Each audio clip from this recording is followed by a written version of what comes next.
Welcome to the Practical NLP podcast with me, Andy Smith. Catch up on previous episodes at nlppod.com. This week, parts integration. You'll remember from the previous podcast that you can usually tell when someone's incongruent about something. The incongruence will show up in their voice tone, their facial expression, their body language, or their behavior. Some aspects of one or more of those just won't seem to go with some other aspects. Also, they may use some of the characteristic expressions that indicate incongruence, things like part of me wants to and part of me doesn't. I'm in two minds about it. On the one hand, I want this. On the other hand, I want something different.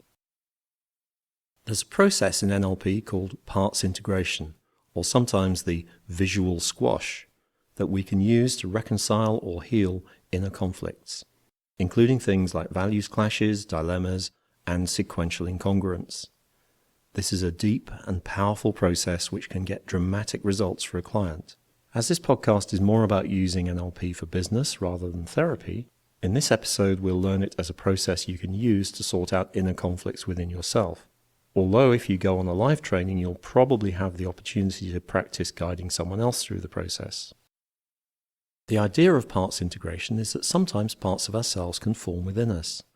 Not necessarily entirely separate from the rest of us, but recognizable as a part in its own right, with its own way of seeing the world, its own aims, and its own kind of behavior. Sometimes these parts form as a result of long practice, like a soldier might have a tidy part that means he keeps his room clean and tidy no matter how tired he is, because that's how he's been trained again and again. That's not necessarily a problem. Or sometimes the parts form as a result of significant emotional events. And then usually there's a mirror image part that forms at the same time. That's its opposite. So for example, a child who is constantly told at school that she's lazy may internalize that belief. Part of her will believe that she's lazy and act accordingly. At the same time, another part of her may be absolutely determined to work really hard and prove the teachers wrong. So there's an inner conflict set up, and she grows up with these two parts. When one part is at the controls, as it were, she acts lazy. When the other part is in control, she works hard, maybe too hard.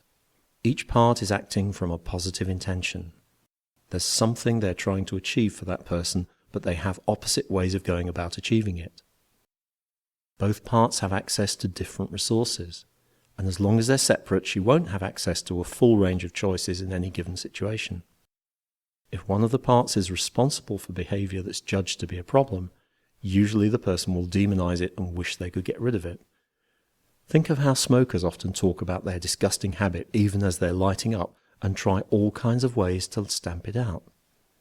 The thing is, the part is naturally going to resist being got rid of. It will metaphorically dig its heels in. The more a person tries to get rid of it, the more attention it's getting and the more obstinate it becomes. A better way of changing behavior would be to find out the positive intentions of each of the opposing parts. Remember that you chunk up for agreement? If you chunk up high enough, you'll find that both parts want the same thing, whatever is most important to that person as a whole. They just have very different ways of trying to get there when they chunk down to the level of behavior. And once they recognize that they both came from the same place and they both want the same thing, they'll be more prepared to work together rather than wasting energy in conflict. And if they're prepared to dissolve the boundaries and reintegrate, the person can access all their resources and make the best choice available at any time. There are different ways of doing the process. I'm going to talk you through the most powerful way, but there are other ways of doing it which we'll talk about afterwards.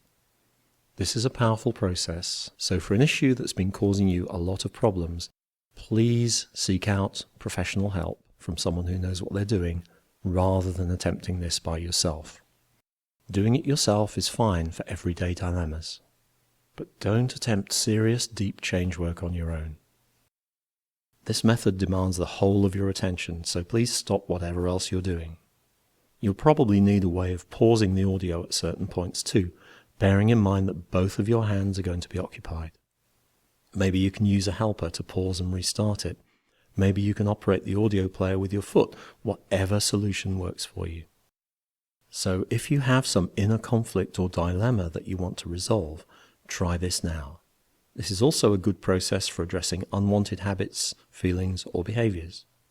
If you don't actually have any issue of that kind at the moment, just listen to the audio and we'll practice the process more if you come on a live training.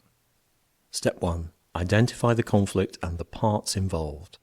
Remember, these parts are just a metaphor that we're using temporarily to make sense of the issue. Having said that, metaphors are a great way to communicate with your unconscious mind. Quite often there'll be one part that you identify as the source of the problem and another part that your conscious mind pretty much agrees with. That's fine if that's the case. Step 2. Hold your hands out in front of you comfortably, palm upwards. Ideally, your elbows will be resting against your body, so your hands can just kind of float there, and you could keep them there all day quite easily. Step 3. Now, both of the parts are parts of you, of course, so they can hear anything you say to them and can communicate back to you. So ask the part which represents the unwanted state or behavior to choose which hand it wants to come out and stand on, or just let whichever part wants to come out first. Now you'll have a sense of what that part is like. If you could see it, what would it look like? If it had a color, what would that be? If it had a weight, how heavy would it be? If it had a texture, what would it feel like? If it had a voice, what would that sound like? Get some kind of image of the part sitting or standing on the palm of your hand, whether that's what it looks like, what it sounds like, or what it feels like. Step 4. Now get the opposing part to come out and stand on the other hand. Get an image of what that looks like or sounds like or feels like as well. Thank each part in turn for coming out onto your hand and being prepared to communicate with you.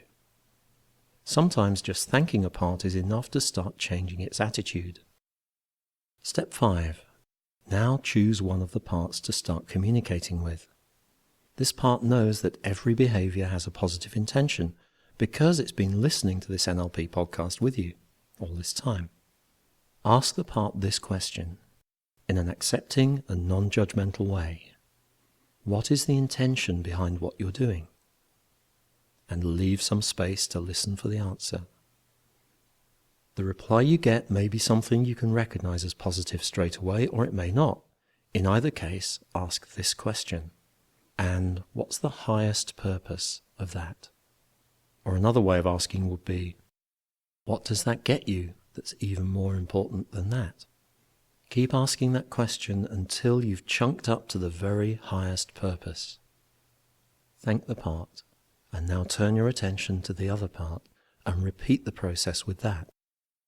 Usually you'll find that when you chunk up high enough, the highest purposes of both parts are the same.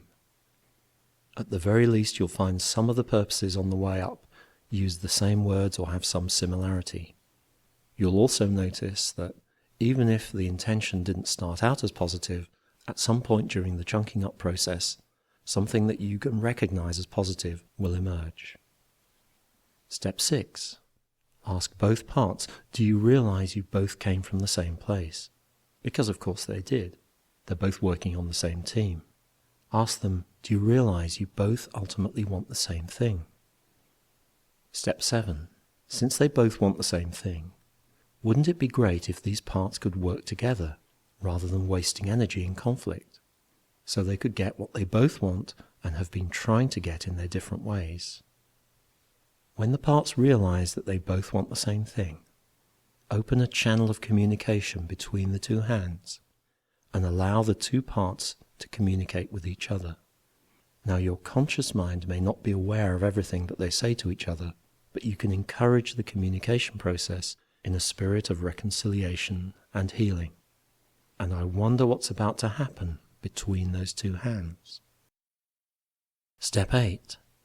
It may be a little soon for this to have happened just yet, but you may already have noticed that the hands want to move together without any conscious movement on your part, as if magnetically attracted, or as if they had a mind of their own. And they do, your unconscious mind.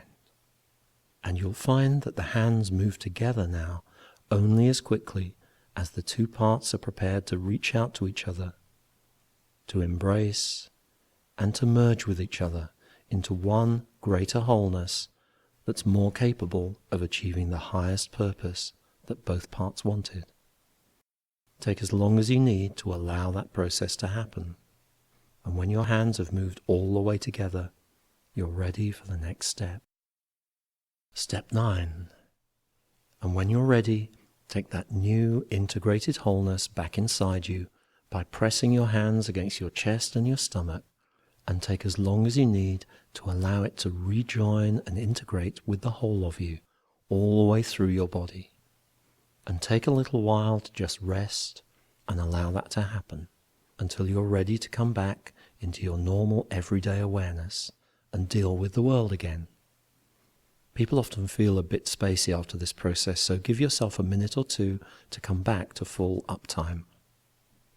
Now, assuming that your hands moved and that process completed, how do you feel about the dilemma or the issue or the habit now? Usually you should find that you have more choices around it and you feel more resourceful, so you can make the best choice to fit the situation. This is one of those processes that are much easier when you have someone guiding you through it at the pace that you're ready to go at. So if your hands moved and you got the resolution, you can really congratulate yourself and thank your unconscious mind. Quite often, you may just find that the hands moved a little closer, or that they stayed where they are as the parts just started exchanging information. Integration is the optimum outcome, but the parts may not be ready to merge yet. This is fine, and you can still make progress.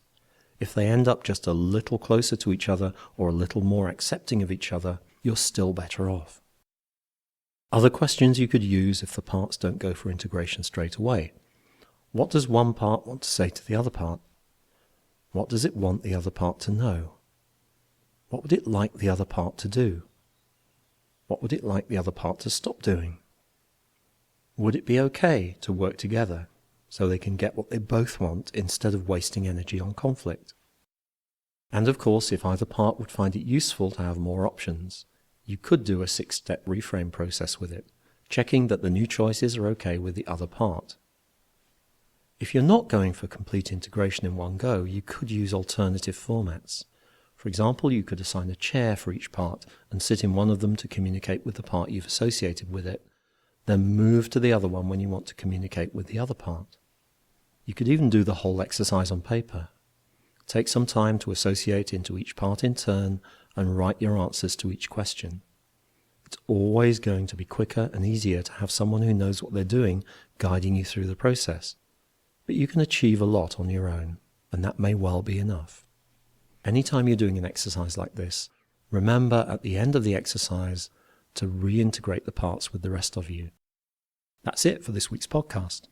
Remember, you can see the show notes for this episode at nlppod.com, and you can download back episodes you may have missed from the online store at webstore.nlppod.com.